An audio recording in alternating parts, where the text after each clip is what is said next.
Hello there, and welcome to 3 Weeks to Holiness.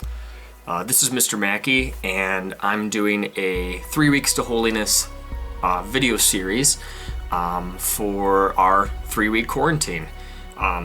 These talks are mainly geared toward the FGR Men's Group. The FGR Men's Group is going through a Marian consecration, a 33-day consecration to Mary. That consecration is going to end on December the 8th, which is the Feast of the Immaculate Conception. That's why we don't have school that day. But what's great is that these talks, you can take them out of the consecration and they can still apply to your life. So I hope you enjoy these talks, and yeah, enjoy. Hello, and welcome to the first part of our 3 Weeks to Holiness video series. Saint Louis de Montfort wrote The True Devotion to Mary. That is where these talks are inspired from. He breaks down his true devotion to Mary into 4 concrete parts. This first video is based on that first part, which is renunciation of the world. Now, I hope all of you watching this, and especially those in men's group, are doing this consecration or trying to grow, or watching this video series because you want to grow in holiness, or at least you desire to know God a little bit better. You want to improve your relationship with Jesus Christ. At least I hope that's why you're watching these. We use that term so frequently, grow closer to God. It almost becomes we just kind of pass it off. It almost loses its meaning, the way we say grow closer to God. What does that really mean? When I was a kid at Spiritus Sanctus middle school, our principal always used to ask us, what is the purpose of life, right? And we always just say, to know, love, and serve God in this world and the next. And we said it just like that, with our eyes rolled back and without any really meaning behind it. But if you break that down, those words have a lot of meaning. To know, love, and serve God. Wow, to know God, to love Him, and to serve Him, that's powerful. That's a meaningful life. And to do it in this world and the next, to know that there's actually a next world to come, and that what we do in this world matters in order to where we go in the afterlife, that's pretty significant. And so when we say we want to grow closer to God, let's not make that statement lightly. Let's make it with confidence and conviction that we really truly do want to grow in our relationship with Jesus Christ. So the ultimate goal is, yes, grow closer to God. But how do we do that, right? And first of all, why should we do that? Let's start with what Louis de Montfort says, and that is the renouncement of the world, the title of this talk. Now, the world is good and brings a lot of joy to our lives, from material things to relationships. So, why should I give that up? Why should I give up the world? I'm very comfortable right now. I think first we need to look at the long term, right? Now the long-term goal is heaven, right? So when you look at the long game, it kind of makes sense. Looking at the long goal, if you're standing at a path right now, and on one side is Satan, and that's the road to hell, and the other road is to heaven, and there's God. And the choice was, you can die now and go to heaven, or you can spend the next 60 to 70 years of your life on earth and you will go to hell. I hope, and I'm pretty confident, that we would all choose heaven, right? We would all choose God.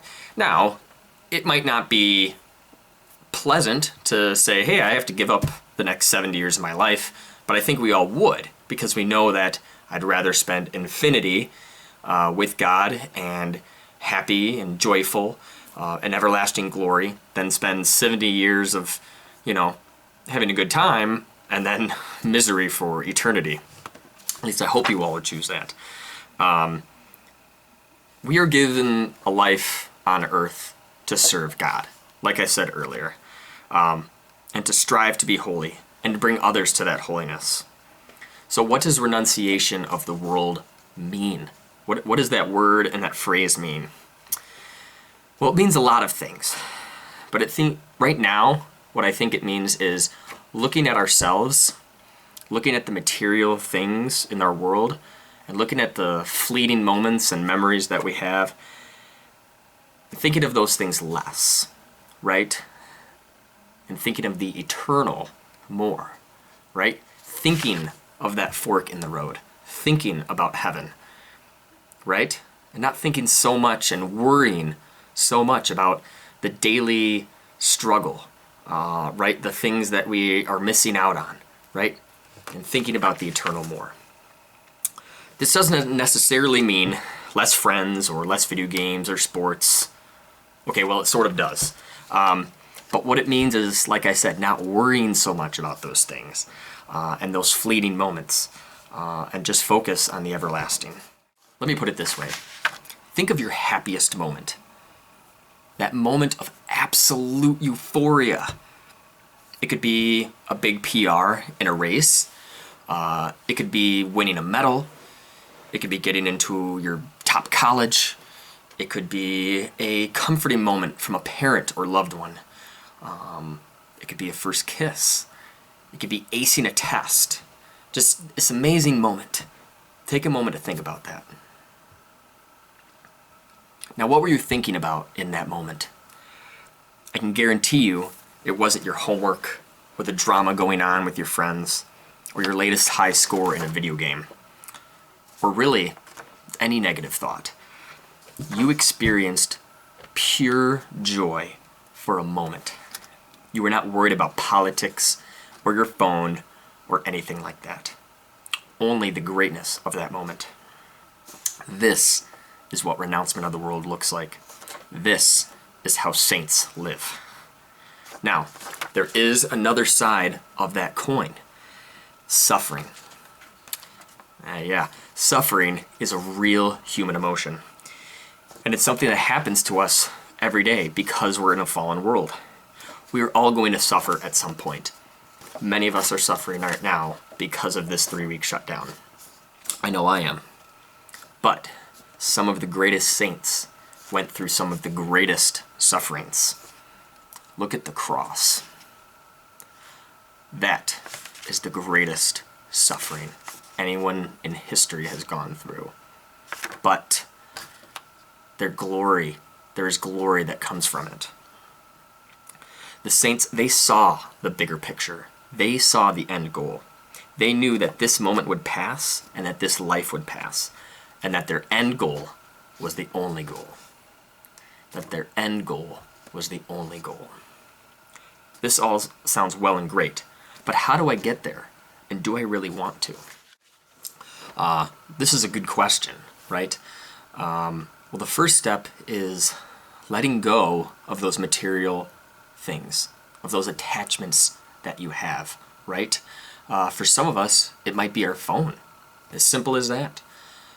For some of us, it might be our relationships, maybe a boyfriend or girlfriend, or maybe some bad friendships, some groups that we really shouldn't be a part of, some people we shouldn't be spending time with. Or maybe it's politics. Maybe you get really wrapped up in all of this, this election stuff or the coronavirus stuff. And maybe that division really causes a lot of anxiety in you. And getting rid of that, letting a lot of that go, is going to help you see that end goal and in turn grow closer to God, right? Because you have to put Him first in order to let those things go, right? I'll tell you a quick example. A few years ago, I was trying to grow in holiness myself, and I found that I was spending a lot of time distracted on my phone, right?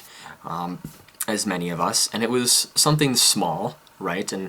But really, I was spending hours on it, getting wrapped up in politics, social media, games, etc. I just put so much of my identity in that I was like, I need to make a change.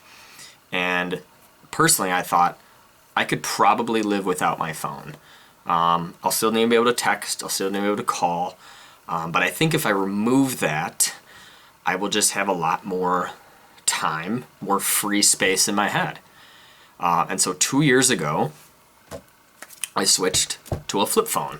A lot of you guys have seen me with this, and let me tell you guys, I know you kind of joke with me about it that I have the flip phone, but it really is peaceful.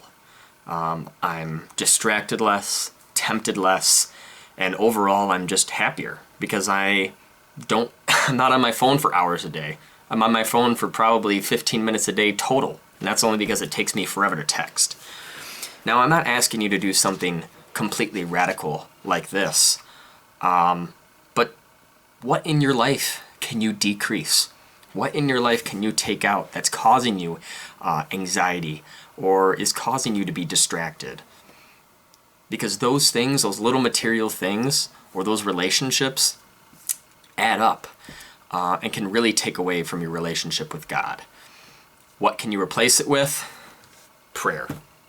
Praying to God, right? How do we grow in our relationship with Him? Talking to Him, right? That's what we need to do.